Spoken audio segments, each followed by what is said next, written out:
Saberland, Vader's Vault here with a quick instructional video on our Vader sabers. If you have received a Vader or are waiting on a Vader from a run, this is just an instructional video on how to access the chassis, as a few things have changed since the initial offering, especially with the Empire Strikes Back version. We decided to make things a little bit more screen accurate with the Empire Strikes Back version, being that the kit from Parks was more meant to be sort of a universal kit and not really meant to be out of the box accurate. So things had to be done in order to do that.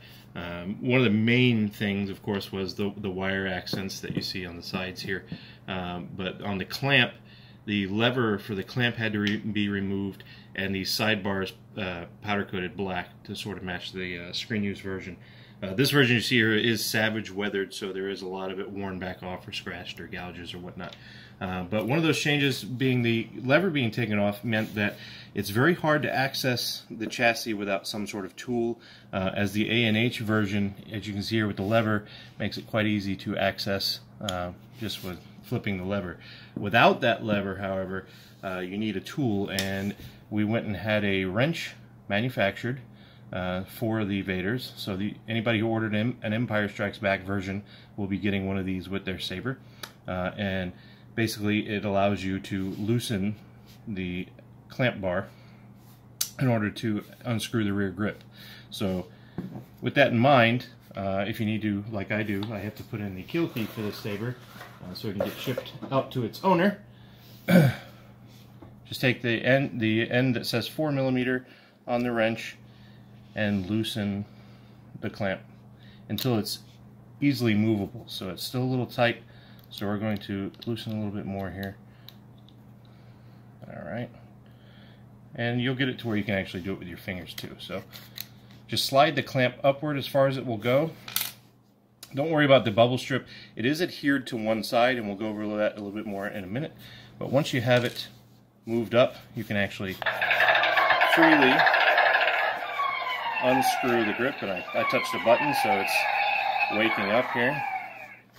But once you have it unscrewed, then you can slide it off, and you have access to your recharge port and your SD card, so you can put in your supplied Delrin kill key, or plug in your recharge, your charger, and access your SD card.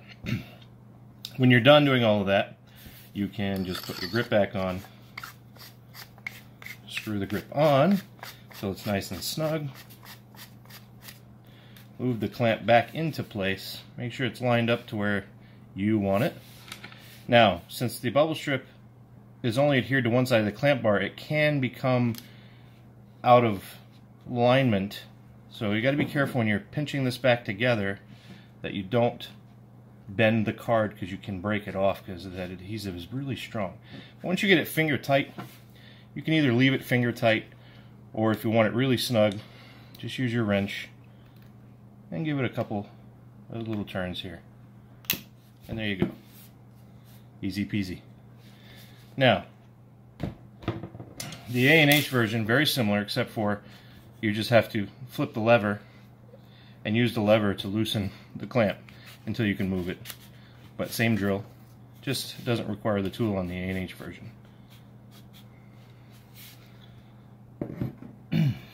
Alright.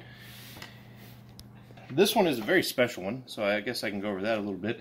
It is a Savage weathered version, so it does look like a heavily screen-used prop.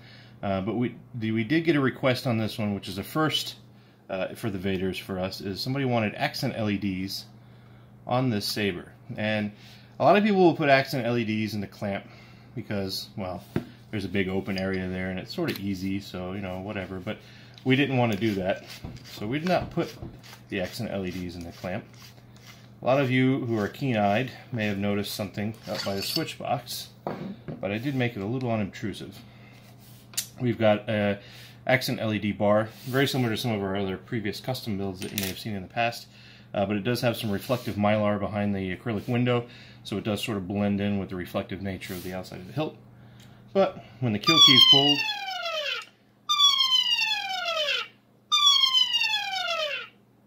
and it boots up, we get the sequenced accent LEDs run by the Crystal Shard 4.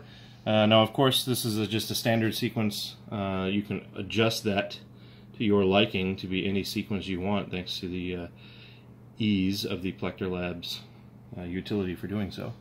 But you can have different sequences for your standby like we just had there, or for the actual operation of the Saber. Here we just have sort of the standard one, of course, but the customer can customize to his liking when he receives the Saber. But very special version of the Empire Strikes Back Vader Saber from Vader's Vault.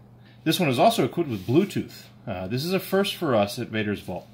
If you got a Vader Saber equipped with Bluetooth, some of you may have gotten them prematurely without the documentation inside, but your PIN number is 1138. So when you pair it to your device, the PIN number is 1138. So that way you can connect it to your computer and use the Rice app, or to your phone using the Droid Rice app, which is coming very, very soon, if the beta is not already up on the Plector Lab site. But it makes adjusting these sabers extremely easy and wire-free. So very cool. Thanks again from the Vault. Enjoy your sabers. May the Force be with you.